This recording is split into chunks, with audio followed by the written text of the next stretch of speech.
Ba't ganun? Just when most people thought na napakagandang matchup dapat na itong Rain or Shine sa Talk and Text, except for him, bigla na lang parang landslide bigla. Wala lang ako nun, pero... You still don't count. Si Richard called it na dodominahin ng Talk and Text etong Rain or Shine. Pero joking manner pa siya nun I was serious. Seryoso ka nun? Serious ako nun. Serious ako. Ano nangyari, Jason? Anyari sa Ross? Bakit? Tama rin naman ako Bakit? Sabi ko, sino yung manalo ng Game 1 magsa-champion? Pero sinabi mo, kami lang ang tama. Sandali, tayo lang ang tama. Ikaw mag-explain ang sarili mo. Bakit mo sinabi Rain or Shine? Oo nga. Si Miko nagsabi Rain or Shine. Upula ako sa upuan. Meron ka pa 6 or 7 eh. Oo eh. So you have Rain or Shine in how many games? 6 or 7. Saan lang? 6. Wow! 7. Oo, alam mo pa. Mali ka pa rin naman eh. Mukhang... Alam nyo, lahat kayo mali. And actually, kami ni Richard. Sige, I'll go with Talk and Text in 6 games. Talk and Text in 6? Yes. Expert. Talk and Text pa rin. Talk and Text pa rin. Mga 5 games. Si Jason, sinabi niya, mananalo ng Game 1. Pero sinabi mo, sino manalo ng Game 1? Sabi mo, Talk and Text. Iba ko isa. Sabi ko. Ay, Talk and Text. Rain or Shine. Ako pala yun, Talk and Text. Ikaw, Rain or Shine. Whoever's gonna win Game 1 will win the championship. We're just talking about schematics here. Basta sinabi ko, sino mananalo ng Game 1 magcha-champion. That's sinabi mo, Rain or Shine mananalo. Mga fine details na lang yun. Huwag na natin pag-usapan yun. Dom, you still thought mga 6 games. Yeah. Pero, yung pag-dominate. Hindi, yung pag-dominate, I was gonna say. Okay, did you ever imagine there have been 2-0 leads, there have been 3-0 leads, pero the way Talk and Text has manhandled Ross, did you ever imagine na ganito magiging resulta? No, I don't think any professional analyst would have predicted a 3-0. I mean, coming off the... Hindi ko predict yung 3-0. 4-1 ang prediction mo. 3-0, I don't think anyone would have predicted that.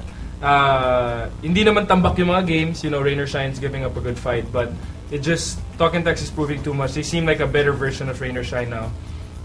Too much weapons, Talk and Text knowing how to weather a storm. Coming from a player's perspective, when we played against Talk and Text in the finals last year in the All-Filipino Cup, Game 3, this is the game where JV hit the 3-point shot to send into overtime. As a player playing against different teams, you can sense na the momentum's on your side, leading to that, like for that instance, going into overtime. But Talk and Text just knows how to weather the storm. They're very calm, no panic button, and they won that game. They eventually won that game, and just like last game against Rain or Shine, they were leading a few minutes left in the fourth, and biglang lumamang na bigla na naman yung Talk and Text. Was it a 13-4 wind-up, ano? And that's just Talk and Text. I mean, that's their experience, their leadership. Yung binabanggit mo, they know how to weather the storm. We always hear that about Talk and Text. Ilang beses na nasabi yan, lalo dito sa FTW. These guys just know how to win. Pero ngayon, parang, is it turning into an understatement pa para dito sa Talk and Text? They just know how to win? Hindi, sa akin kasi, ang sinabi ko dati yung X factor for Talk and Text is their mental toughness. Ang napapansin ko lang sa Talk and Text sa series na to, they hardly show any emotion.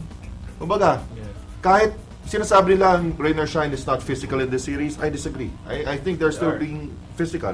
Kaya nga lang, hindi apektado ang Talk eh. Kumbaga, hindi pumapatol? Hindi sila naiinis.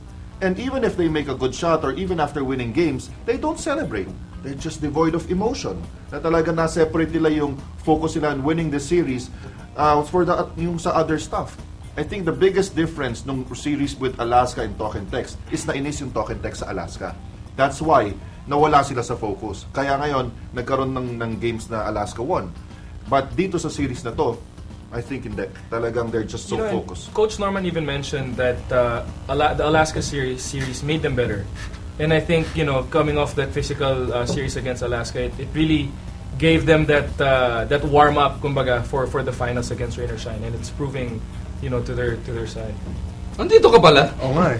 Well, I just think Talk and Text has the better team, period. You look at the roster, they have 7 guys playing for the national team, 2 previous MVPs in separate years. I mean, their lineups just stacked. They play great defense, great team defense. Sila Paul Lee, di makaporma. Kasi, it's not just one defender they have to go through. They have to go through a lot of defenders, and everybody knows when to help, how to rotate.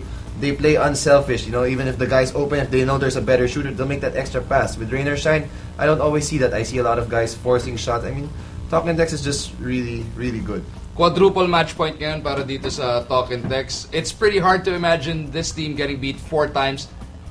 What are the chances of Rain or Shine the rest of the way for the Bakit finals? naman tinanong mo? Bakit naman sa kanila yung yung pass sa akin, future? Nahirapan mo. Ikaw nga lang ang tumama kagaling. eh. Ganun Ikaw yung kagaling. tumama, di ba? Ano yung chances nila? No. Nang? Rain or Shine. Down. Chance pa sila. Down Pero mas 0-3. malaki ang chance ng Talking Text mag-champion. Safe naman yun? yun. Kakabigit na Grabe eh. naman. Ano ba yan eh? Ano yun? Wow, ang hirap naman i-prove niya. Baka naman madali ka niya sa statement na yun. Ay, ano to. Talagang with conviction ko kaya sabihin. Mas malaki chance na ngayon ng Talking Text mag-champion.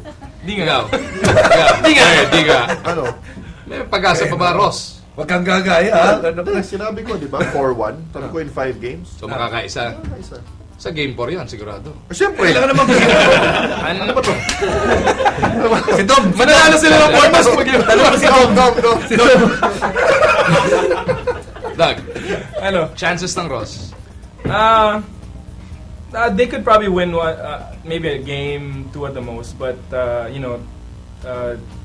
If they win two, no team in the history of the finals or any series for that matter, coming off 3-0 of the finals, no team has ever come back or nor even face Game 7. Not much. Talking Text will probably win it all. sa hirap imagine na matalo ang Talking Text ng 4 in a row, kahit yata Lakers padala mo, hindi mananalo ng 4 na Madali sunod. i-imagine. Mahirap mangyari. Kahit Lakers, kaya? Lahat yan, alam mo, magdidepende kung paano... Dali. Don Aliado. Shut up. Okay na yan.